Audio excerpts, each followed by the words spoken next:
Hello, everyone, and thank you for joining us today for our webinar with MarketGoo.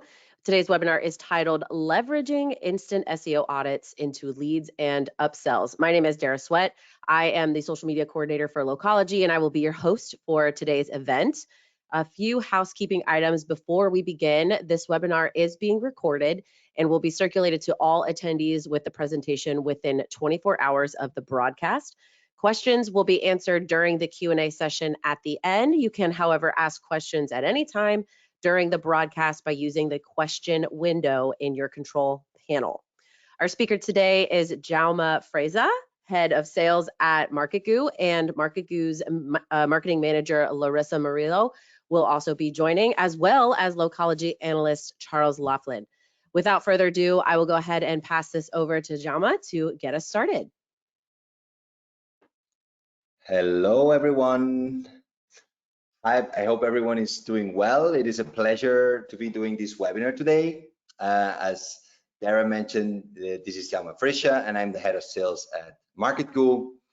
And well, I just wanted to start saying thank you to all the Localogy team members who invited me to do this webinar. The goal for today is basically to give you a couple of tricks and tools on how to help web agencies to sell SEO to SMBs. So I know a lot of people here are not very sure if SEO is something they can offer to their customers because sometimes they have some concerns. It is sometimes a complicated thing. They don't understand it very well. So hey, I'm sure you get out of here today with a little bit more confidence and enthusiasm to thank you, to help you with the tips and tricks, and I'm going to help you with the tips and tricks that you will be able to use. So how are we going to be doing this? We're going to be doing this by covering the following agenda. I'm going to start with an intro about what MarketGoo is, and of course, because of course we need to tell you a little bit who we are. We're gonna give some SEO market insights and some of the challenges that then are solved thanks to our tools. And then we're gonna talk a little bit about some case studies, some of the partners and how they're using our tools and solving all these challenges. And at the end, as Dara mentioned before, we're gonna do some Q&As. So let's start about us. So what is MarketGoo? It is important that you get to know a little bit what our technology does in order to later understand the tools that you're going to be able to use that we're going to present you. So MarketGoo is a web intelligence technology company. What our technology does is basically scan a website or thousands of them just by taking the domain name. What is the result of that scanning? Well, the scan basically can provide data points about a website, and starting, for example, with the SEO score. But as you can see here in the screenshots, these are other data points we can extract thanks to our scanning technology. For example, you can find out how many pages a website has, or what is the performance, if it loads quickly or slowly. If it's updated, you can also know the frequency of the website, if it's updated or not, and many other things. These are just examples, and we've been doing this for more than 11 years, and we reached even about 32 billion pages to be scanned. And thanks to this technology, we have built some products around it that help a lot of SMBs and also agencies to improve their services for their clients. So I would say, sorry, say yes. No, John, no, no. sorry. I didn't mean to interrupt, but you mentioned 60 plus partners. I'd just be very curious, kind of what the mix of those partners is.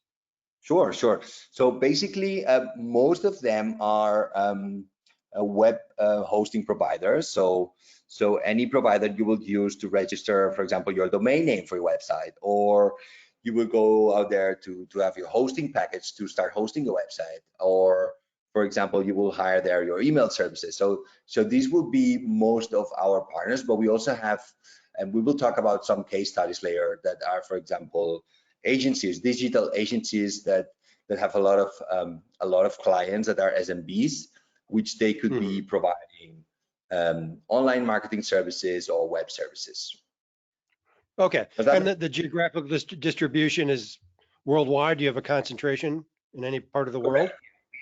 We have partners in North America. We have partners in Europe. We have partners in Asia, and yeah, let's say it's all around the world. Okay. And yeah, basically geographically we're pretty well spread. Thank you. Thank you, Charles. So I'm going to start by giving you some insights about why SEO is so important. Well, the other day I found this slide of a presentation from datareporter.com, and I wanted to start showing this, even if it's not strictly about SEO. I think it helps to give you a little bit of perspective, because we all may have the idea that most online interactions nowadays are happening only on social media platforms, right? This is wrong to have this idea. I guess many of you here, like me, have an iPhone, and every Monday morning they receive this report about their app usage. I don't know if you, Charles, for example, have an iPhone and you receive this report, so you put a lot of attention on that. Some of these seem familiar, you know. Yes, because you see that you're using, probably most of the people will answer here that the app usage of social media are the ones that are more consumed, right? Right. And in my case, sometimes it is like this. However, as we can see in this graphic, when we talk about online interactions with brands, the #1 way for users around the world are still websites, and it's double than the second one, which is to watch a video made by a brand online. I think it's very significant, and what I think is telling about what is this telling us about SEO? Do you think this is important? Do you think it is not important? Well, I'm gonna say this is important, and especially because one of the motives, let's say, for users online to go online, one of the first motives is to find information. And when we go to try to find information online, okay, nowadays you also have other tools, new tools like ChatGPT, where you can ask directly any question, and normally you will get pretty decent answers, right? But still, I would say Google or any other search engine are still the ones that everyone uses. And I think, so, I'm sorry, John, is that 43%? Is that the top line? Is that number about what you thought it was, or is that higher or lower than you thought it was? well, I knew that websites are still used by brands as a #1 support. I was actually surprised that it was doubled in terms of the second way any user can interact with the brand, to be honest. Okay. The one that I found the most amusing was unfollowing a brand, which is about 12%. I don't know what compels people to unfollow a brand, but that one kind of jumped out at me. It's not the most important one necessarily. Obviously, the top line is a significant number, and to be honest, it's a little higher than I thought. Yeah, me too. Interesting point. So yeah, well, as I was saying, I think for SEO this is pretty important, and if we want our brand to interact with our customers or any internet users, no matter the device, I think you will need to start by doing the #1 way, which is, as we mentioned here, a website. So if we need to have a website, we need to do it right, and this is what brings us to SEO. So now I'm going to give you other specific insights to help get a little bit more excited all web agencies that are not yet offering SEO services. And these are, I'll divide it in three sections. The first one is that you, as a website agency, a website provider, you are the one that you are trusted the most. You double trusted, because half of SMBs get marketing services from their website provider. I think the number when I checked this insight was around 40%, but it goes up to 62% for companies with less than 10 employees.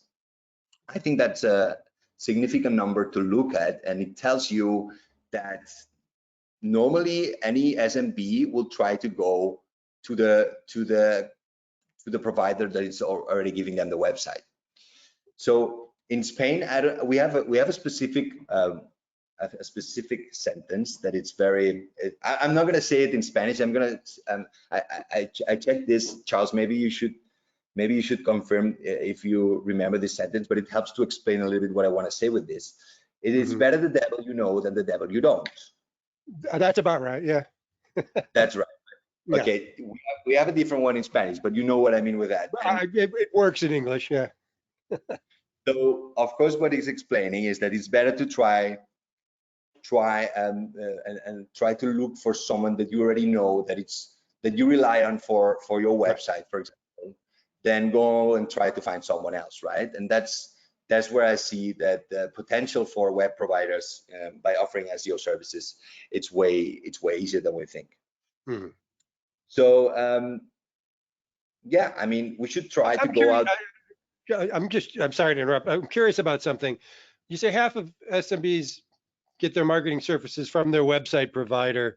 What is your sense? Are the website providers generally providing a sufficient mix of marketing services, or is that an opportunity for more marketing services to be pushed through this channel?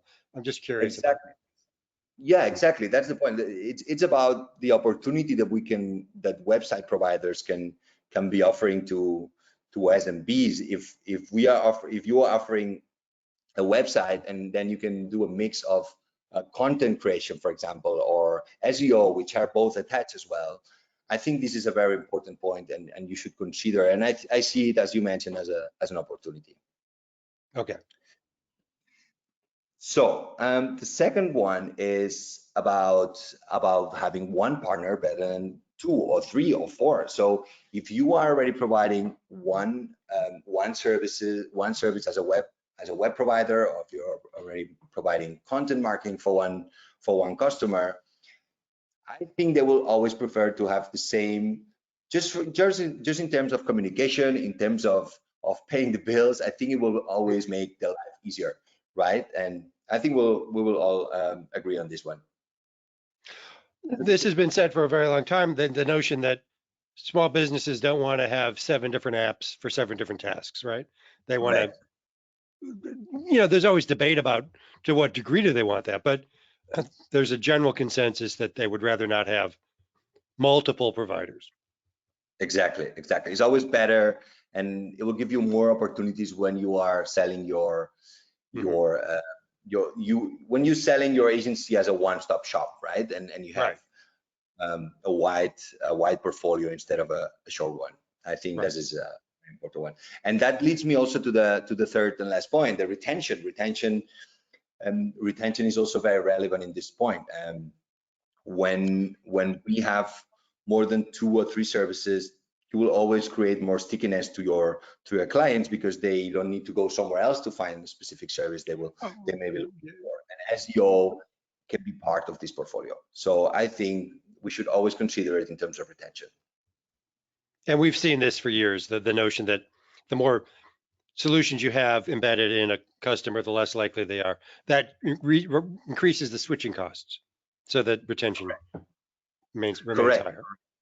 Correct. It's been proving since many years that retention is always improved when you have more portfolio products. Have you seen that number evolve over the years? I think I have, but I don't have the data in front of me.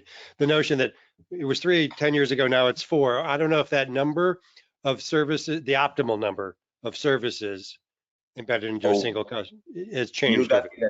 I also don't have the numbers in front, but what we can see with our partners, web hosting providers, for example, is that they prefer to expand their portfolio with these specific services As long as they are easy to sell, easy to deliver, and they can cover some layers of the service that other providers can do.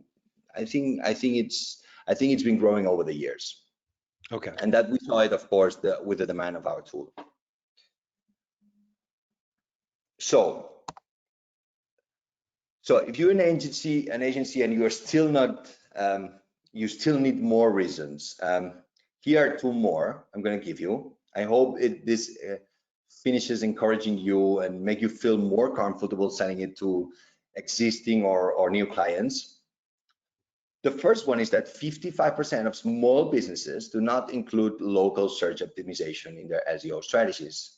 And this means 1 out of your 2 clients. So they need that. They need the help for that, and there's the demand for it. Also, 47% of small business owners handle marketing efforts on their own. So do you think that is not? Don't you think that it's not worth asking if they would like to rely on an online marketing professional or a website marketing professional? I think that will be a very good decision, and yeah, and that leads also to the second point, which is, well, offering SEO is a new and a strong revenue stream.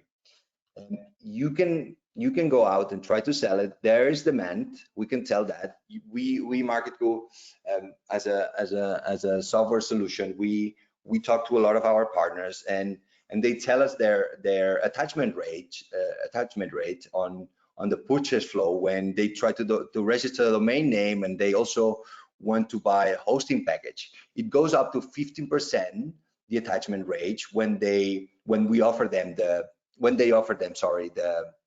SEO tools that we can provide to the SMBs or to agencies. So I just want to clarify what you. Sorry, I just want to clarify. Does that mean that there's a certain point at which it's optimal to offer SEO in order to convert?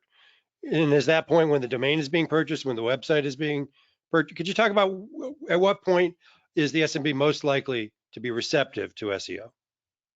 Well, it's not always the first moment where they register the domain and they or want to start creating the website, because sometimes they will need a little bit of time, to create the content for the website, to do the web design, or to structure it as they want. But we can say that we have rates between 7 to 15% on the moment that they are buying this kind of services. Okay. Is that clear? Yeah, I'm curious if there's a moment at which a realization that they need SEO becomes greatest. Is it after they've created the content, after they're not seeing the results? I don't know if you have any thoughts on at what point. That could be an end point, but I think it's significant that in the very first moment where you're buying a web hosting to create your website, or when you register even the domain name, that in the 7%, or between 7 and 15% of that in that precise moment, where most of the times the website will not be launched at that moment, but they already see that SEO will be a significant significant point for their marketing strategy. Okay. But let's go and talk about the difficult part, the challenges, right? Because web agencies will always face some challenges when they are willing to start offering SEO services. It may be useful to think that it's a difficult thing, first to sell it and then to provide the services, but we'll help a little bit to understand how our tools can help with that. I'm sure that if you ever tried, as a web agency, if you ever tried offering SEO services to clients, you may have come up with these concerns like, oh, it's a little bit confusing. I don't know exactly how it works. So I'm not sure if this is my thing, or I don't know, it's a long-term ROI and I don't know if I can show directly the results, or even they think that it could feel a little bit expensive for the SMBs, for the clients. So if the thing is, if they don't really understand yet what SEO is, their way to judge whether if it's an expensive product or not is not going to be optimal. So let's try to Anything you see. don't understand seems expensive, right? So, Exactly. uh, Exactly. yeah.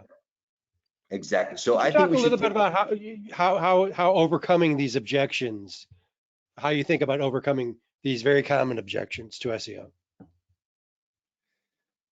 Well, this is actually where I was gonna talk about right now. Go ahead, So, please. so with marketgoo's tools, we help overcome this with three main points that I've noted here. Number one is about customer expectations. Normally, clients often expect immediate first page Google results without even investing much time in creating the content, and usually they're very unrealistic in terms of the time needed, and they don't really know or understand the real effort required for this success, right? Our tool can help manage all these expectations by, for example, showing the traffic, showing the keywords, showing the tasks that they're performing, and all in general is showing the progress with some specific metrics for that. So you are already starting to cover the customer expectation with that. Secondly, the customer objections. Agency may face objections from clients all the time, and it could be that they find the SEO too expensive, that sometimes even they think that it's unnecessary. They can sometimes think that it's too complex, or probably they had bad experience with SEO agencies in the past. I think overcoming these objections can be sometimes a little bit demotivating, but our web app can address these clients' objections by providing monthly progress reports that you can see, and they will be send it to your clients. You can be showing the simple tasks that you've been working as a web agency for them, and you can be showing the progress for that. You can showcase all the social proof through all the case studies and reviews you've been working, and that could be done in a very affordable price. The third point, and that's normally one of the fears from web agencies not yet sure about SEO, is the lack of in-house SEO expertise. So often a lot of agencies doubt to sell it because they don't have anyone who have experience with it. They think it's something, they need an expert for it, and they face a lot of doubts about how to fulfill the service, or they have a little bit of a fear executing all the SEO plan. They don't know if it's going to work. And this is again something that with our app we can address, because we can assist them by telling any person in the agency, no matter if they have SEO expertise or not, and because they're going to receive a step-by-step guidance in a very simple way on how to do that. So this is how we help with this easy tool, how to address these objections, how to address these expectations, and how to address this lack of SEO expertise. But then we also have the challenges on providing the services already, not only on selling them. So other challenges that agencies may face, for example, is on the creation of the reports. Normally reports are manually created and they have to be recurrently provided, right? So this is always going to be a challenge. And the thing is that thanks to our app, you don't have to do all these things, because automatically every month the customer can receive a report of how is progressing the website, what things have been improving. You can see all the backlinks, for example, that are pointing out to your website, and everything that the agency is doing. Secondly is the time spent on these accounts. The time and efforts need to be measured, and sometimes it can feel a little bit difficult to understand the profit. So the web app is always going to give you a clear guidance in terms of the time consumed for every task and every customer. So we will have a very easy way, in a very graphic way, all the time that you spend with all these clients, and what are you doing for each of them. Then another challenge that can be solved thanks to our app is the lack of properly segmented leads. Thanks to the data points that we exploit. I was explaining at the beginning, I was showing you a little bit what kind of data points we can extract thanks to our technology. And that can also refer to what kind of company are we talking about. Are we talking to a fashion shop, or are we talking about a farmer trying to sell food? So when we get all this information in advance, we will be able to segment all these companies, all these leads, and then we will be able to address with the perfect marketing communication for each of them.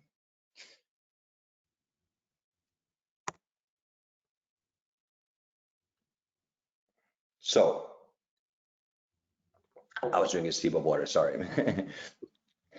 So thanks to the tools that, well, we've been discussing we've been discussing in the last slides, and I'm going to give you a little bit more details later about these tools. You don't really need to grow your SEO, your SEO team or your fulfillment team. You can forget about hiring more salespeople, more sales or fulfillment people. And SEO tools will help you build your narrative about what things customers need to improve. You will have the information in your hand to start talking to your clients and start explaining what they can improve. Could I interject with a quick question? Is there an Sure. optimal, you say you don't need to add sales, great. Is there an optimal sales model that your solution integrates best with? For example, in-house sales, et cetera. I mean, is it optimized for a certain way of selling, I guess, for an agency? Well, the good thing is that the good thing is this is going to provide to any sales team providing these kind of services, all the problems or all the issues, for example, that a website has. So it's going to provide all this data, and it's going to tell also the action points that they're going to be doing for them just by checking the tool, just by checking the app. So it's going to give you a kind of a plan for any sales team. And you don't, what I mean with this first point is that you don't need to hire experts on sales on this specific service or an SEO. Because the app is going to help you doing that. Got it. Okay, thank you. And yeah, I was mentioning before, you don't need to have an advanced SEO expertise. You don't need a PhD in SEO, because these tools are very easy to use and effective. They're very educational. When you join the app and you start to see all the tasks you need to do, you can also read some concepts that maybe are not clear for you, and you can try to understand a little bit better.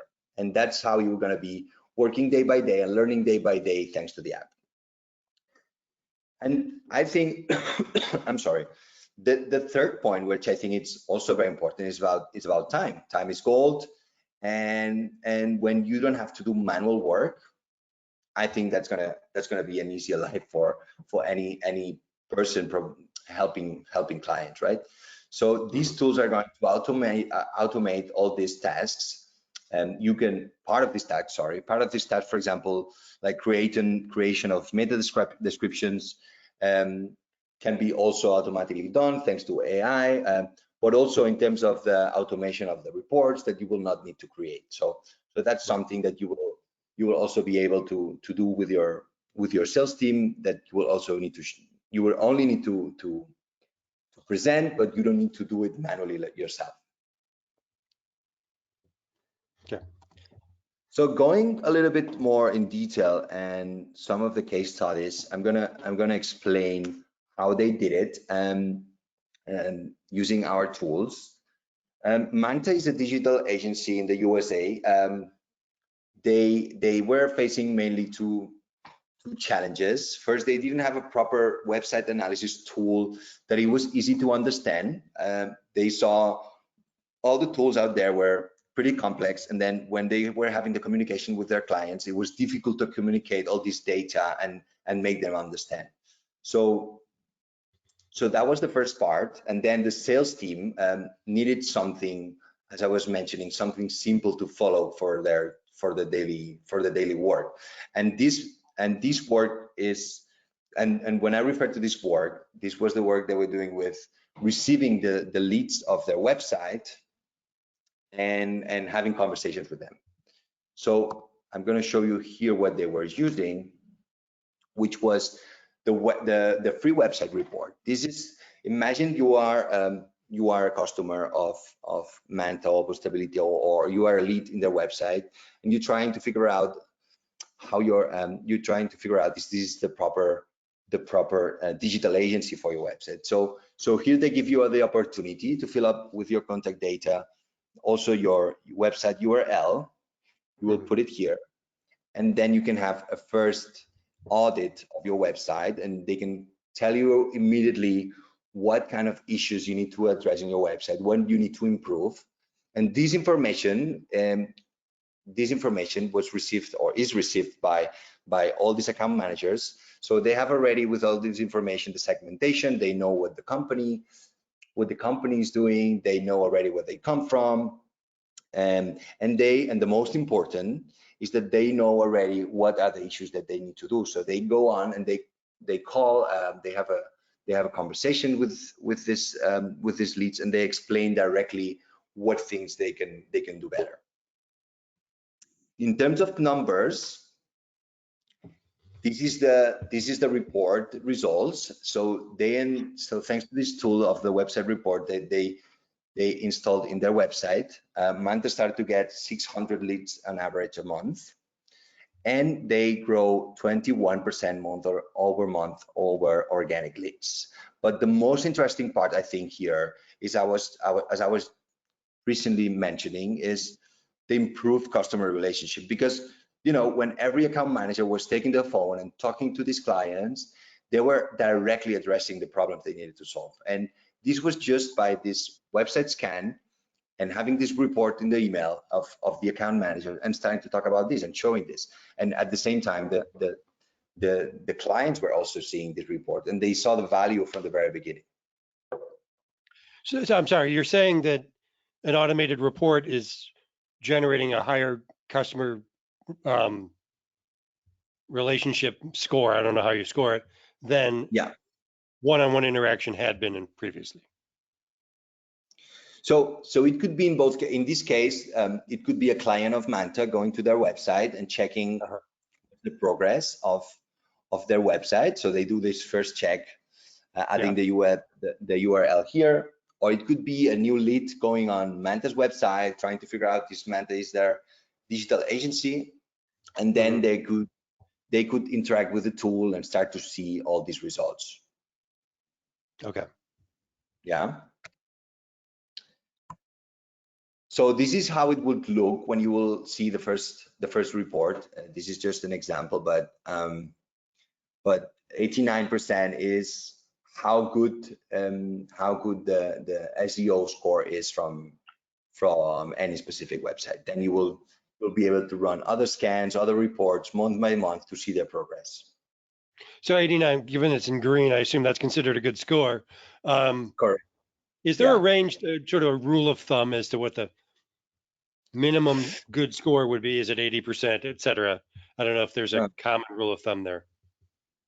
Well, I will not engage to a number, but I will say, I don't know, I would not like to engage to a number. I think the most important is to later on work on the task that the app will be proposing. And the most important is to see the difference month by month, because this report would be able to be sent directly to your client, as I was mentioning before, at the end of every month.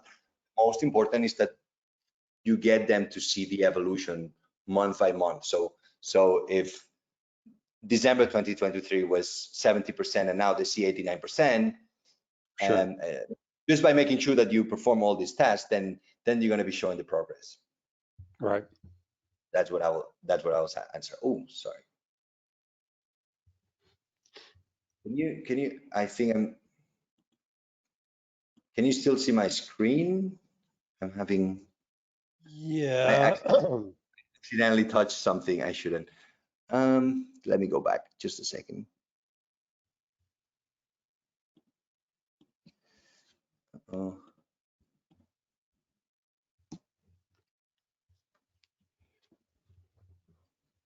Yeah, you can see my. We can just carry on with this way.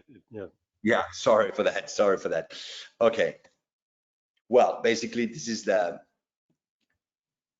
testimonial of Manta's marketing manager, which was yeah, obviously very happy with the result, because the tool helped them basically to close the leads they needed to close because of these reports, because they were providing this information directly and having this valuable conversation immediately after picking up the phone with the client.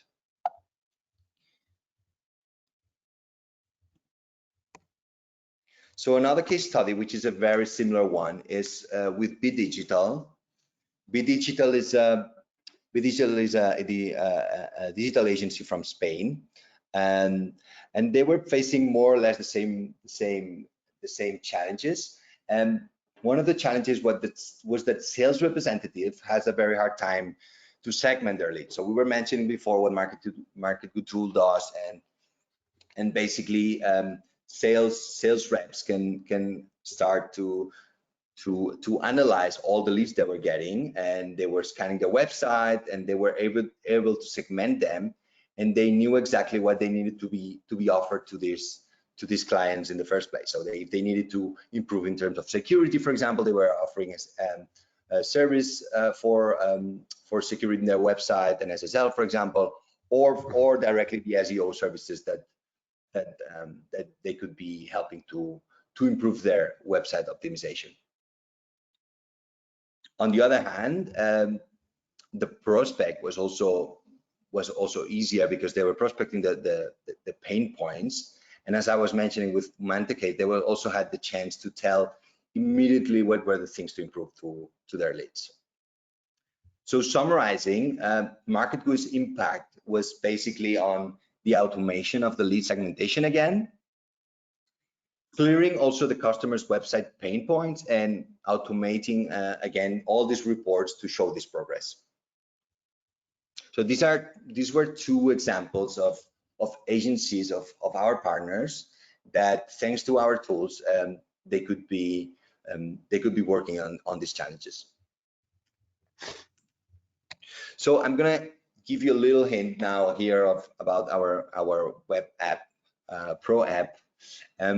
Basically is based on three parts. First of all, it scans the website, it detects the issues and the areas of improvement, giving you the SEO report, and then it's giving you generates an action plan with a specific task, step-by-step instructions to guide the user. And as I mentioned before, these instructions are for everyone. They can be for anyone who can understand a computer. They don't need to know more. They don't need to know any technicalities.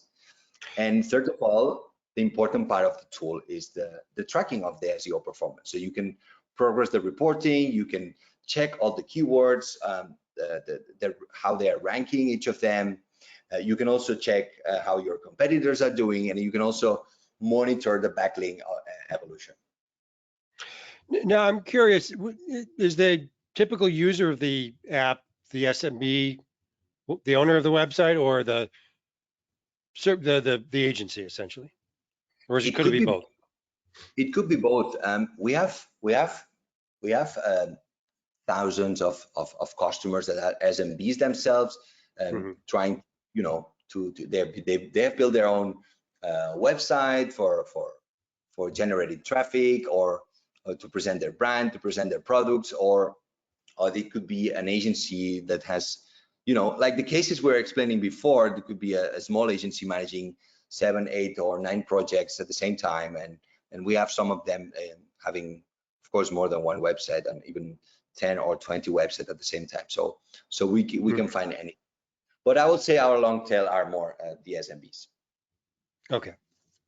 Yeah. And here also there's an interesting screenshot to see the simplicity. I would say this screenshot is interesting to see the simplicity of the tool.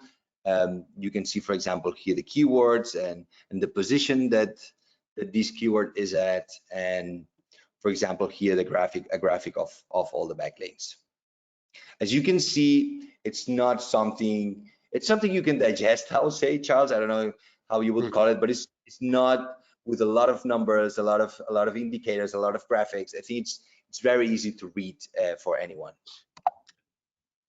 Yeah, I mean, I don't know what the optimal number of fields would be, but you certainly don't want to kill people with too many data points.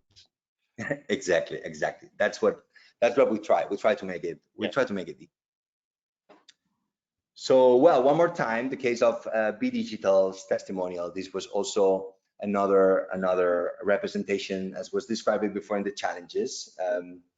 That B Digital confirmed that the tool is constantly validating the progress of the work of all their sales account managers, and all the work that needed to be done was easily visualized by the clients, and that's how they show the satisfaction in this testimonial. So wrapping up, because we're getting into the end of this, I would like to point out the outcome of using our web app and how it can help SEO to encourage web agencies or web service providers to sell SEO to clients, to take away all these fears. And I would like to point out that we can achieve a better customer loyalty, because account managers, for example, can use these reports for a very consultative service. You know, they can identify the pain points and they can propose specific solutions. I think this will bring this loyalty to them. As we mentioned in the other cases, the tool can help on lead segmentation and the lead generation with the website report, for example. And also, thanks to the scanning, you can know all the information about the clients you're going to be addressing to. At the same time, and we repeated that a lot of times, the time that you're going to save, the sales representative that will be using this will save a lot of valuable time by automating this lead segmentation, or dedicating more time and being able to dedicate more time on meaningful sales calls to have conversations with clients. The fourth thing that I would say we have gone through is improving the customer relationship, and we have used other examples of that. Then the lower overhead and the impact. We have cases of agencies that, thanks to the monthly SEO reports, they have reduced their average time spent per client to even 15 minutes per month, because, you know, they have all automated. They don't need to read and go manually to create all these reports. So they have saved a lot of time, because also the technology is doing this job, right? So this is how they save the time. And finally, as we mentioned, also client retention. Most of the agencies using marketgoo insights improve their client retention, and they showed a very real impact on this customer satisfaction. I hope this describes well. I hope this is a good wrap up, because this is the end of this webinar from my side, and now I'm ready to answer any questions that we may have around. Thank you very much. So if anyone has I have a few questions lined up here, but if anyone wants to add a question to the question box, I'll keep an eye on it, and we'll certainly ask it if you have a question. So I have a couple broad sort of SEO related questions, kind of related to segmentation of the SMB around SEO, and then one about AI, of course. So just thinking broadly about small businesses and their use of SEO as a service, how do you think about the addressable market when you think about SMB? Is it 100% of SMBs or SMBs, whichever acronym you prefer, or is it a subset of SMEs that is most likely to be receptive to purchasing SEO as a service, or has the greatest need? Is it larger SMEs? Is it newer SMEs? Is it SMEs in certain categories? I don't know if you have any thoughts around that. Maybe Larissa, who's also participating, have more Either insights of you on that. Welcome to chime in.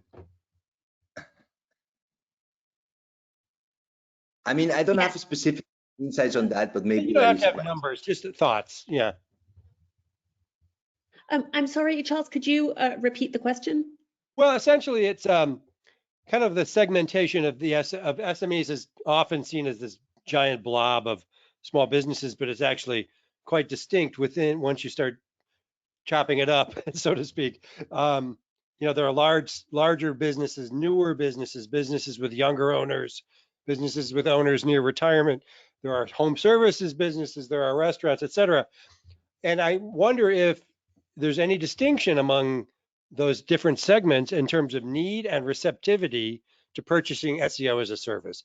If there's evolution within that you've observed, and sort of in talking to your partners on a sales approach, how do you think about segmentation? So I don't know if you I have a feel couple thoughts on that. Yeah.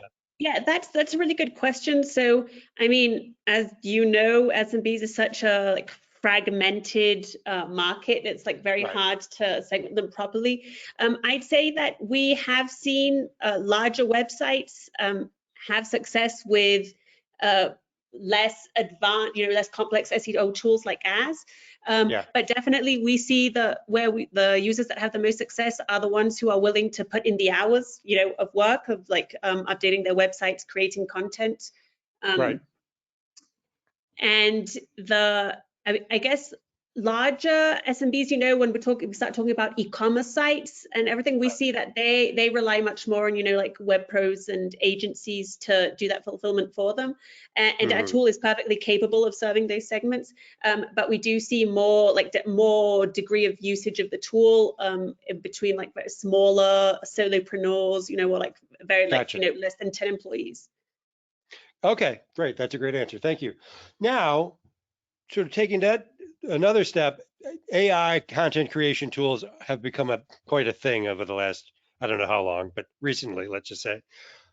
What are you observing in terms of how AI is changing how these customers you were just talking about are engaging with SEO? Is it a market grow? Is it growing the market for you? Is it creating challenges for you?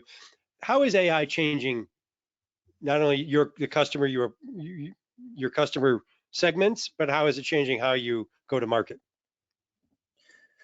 Well, we have been doing a lot of research on that, and what we have encountered the most, for example, is related with AI, is with content creation, basically. Right. Content creation for example, if you need to create content for your blog, in terms of SEO, it's something very important. But we also see around a lot of experts talking about SEO and saying that AI could be a very useful tool, but you should not rely 100% on content creation only on that, and you should customize a little bit more, because yeah, technically it could be by Google considered as something that it's not properly the most appropriate thing. On the other hand, there's also other features that we have invested in, like for example the meta description. So this is also, we see a lot of demand. Also other competitors, other tools are using these tools, and this is changing a little bit is in terms of the demand. And when we talk to our partners, we see that some of them can be needing these services. So yeah, in a way AI, of course, it's affecting and it's impacting SEO, but we need to be careful on the usage of the tools that are out there with the content creation specifically. So in other words, some businesses in the pursuit of time savings and efficiency using AI can actually be undermining their SEO performance. Is that fair? I don't know if there's like a specific statement from Google about that. I'm not the SEO content expert. That's an important point. Is AI is there any hidden penalty related to AI usage? For what I have read or I've seen in some webinars, I know that you should not use 100% all the text from ChatGPT or any other app to create the content, because it could be reviewed. It could be revealed that you are only using that kind of content. So it's always better. In the same sense, journalists are instructed not to use AI to write articles because I'll chime in here to say that Google does not penalize AI content, but the point is that it just penalizes like poorly written content. And obviously sometimes AI generated content is going to be either poorly written or it says a whole lot of nothing, right? It doesn't really add value for the reader. So in that sense, yes, it could hurt you, but not because it detects that, oh, this is generated by. It's a quality issue. AI, right. Yeah, it definitely. It's a quality issue for sure. And just to add to what Jama said about how AI is changing a bit, how we go to market. Yes, we've included some AI-based features in our web app. And additionally, I think from conversation with partners, it's really quickly becoming table stakes for all SEO tools, you know, to have some sort of AI component there. So I guess not only end users have to be careful, but I think companies like ours also have to be careful of just like jumping on the AI train and making all these features that are based on AI without actually first like thinking about how they'll make the users' lives easier. So we do have a vision of that AI has to enable a conversational type of user guidance and reduce friction in any SEO tasks we present, because the objective of a tool is always to be as actionable as possible and for the user to do as less work as possible, right? So it's definitely in our conversations constantly about how the product will evolve. All right, I have no other questions at the moment. Thank you. All right. Then I'm gonna leave here for some moments the links of MarketGoo, where you can check some of the information we've been mentioning. And otherwise, we could wrap it up. Dara, you want to take us out? All right. Yes. Thank you so much to the MarketGoo team. Great questions and discussions. We appreciate you putting this webinar together for us. A few more items from Localogy before we end today's webinar. You will be able to view today's broadcast along with previous webinars on our website, localogy.com. Just navigate to research and resources and then to webinars. Mark your calendars for L24, Localogy's premier event on April 15th through 17th in Arlington, Texas. You can get your tickets now. Thank you so much for joining us today, and please be sure to visit localogy.com and subscribe for updates to be the first in the know about future webinars. Thank you again to MarketGoo. Everyone, have a great day. Thank you very much.